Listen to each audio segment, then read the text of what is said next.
Hare Krishna. But the Bhagavad Gita is not something to be recited only once a year. It has to be done every day.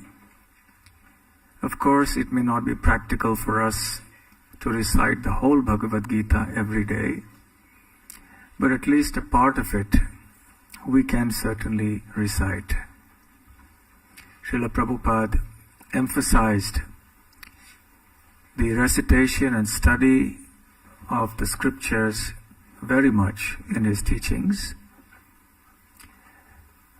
There is a verse in the Gita Mahatmya which says, Gita Shastramidam Punyam Yah Pathet Prayatah Puman Vishnu Padam Avapnoti Bhayashokadi Varjitaha, which means this Gita Shastram, this scripture called the Bhagavad Gita, which is very pious, idam punyam, yah pathet prayatah puman.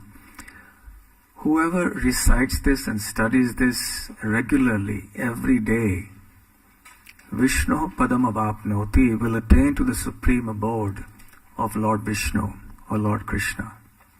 In other words, one can go back to the spiritual world.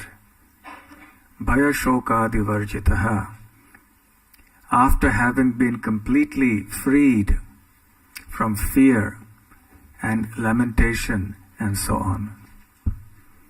So by regularly reciting, and reciting with faith, with devotion, then definitely the value of the recitation is enhanced. As Shruti Prabhu was explaining, it's not just a mechanical recitation, but one has to apply this in one's life. There is this incident about one gentleman who came to meet Srila Prabhupada and said that he would recite the Bhagavad Gita in 1 hour and 48 minutes. And Prabhupada understood that there was a tinge of pride in this gentleman's claim. So he said, it's fine, you can recite the Bhagavad Gita in 1 hour and 48 minutes, but can you live the Bhagavad Gita for 1 hour and 48 minutes? So while recitation is certainly important, what makes the recitation really fruitful is that we apply the teachings in our life. Even if it is done mechanically or casually, there is some benefit. So just imagine how much benefit is there when we chant with devotion. Therefore, one saint has said, Bhagavad Gita kinchid dhita ganga jalalava kanika pita sakradeva murari samarcha triyed tasya yamena na charcha. If one recites the Bhagavad Gita only a little bit every day,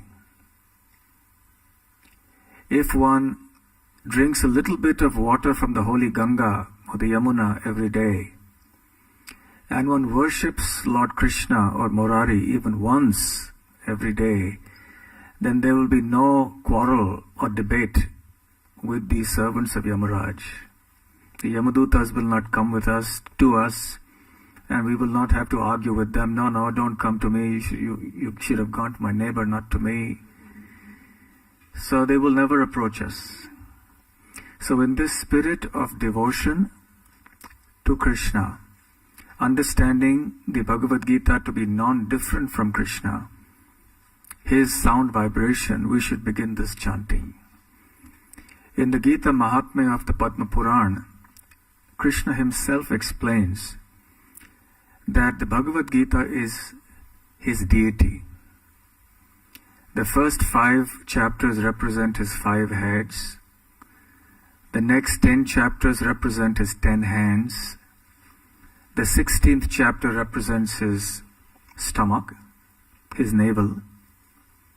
And the 17th and 18th chapters are his 2 lotus feet. So Bhagavad Gita is Krishna himself, completely non-different from Krishna.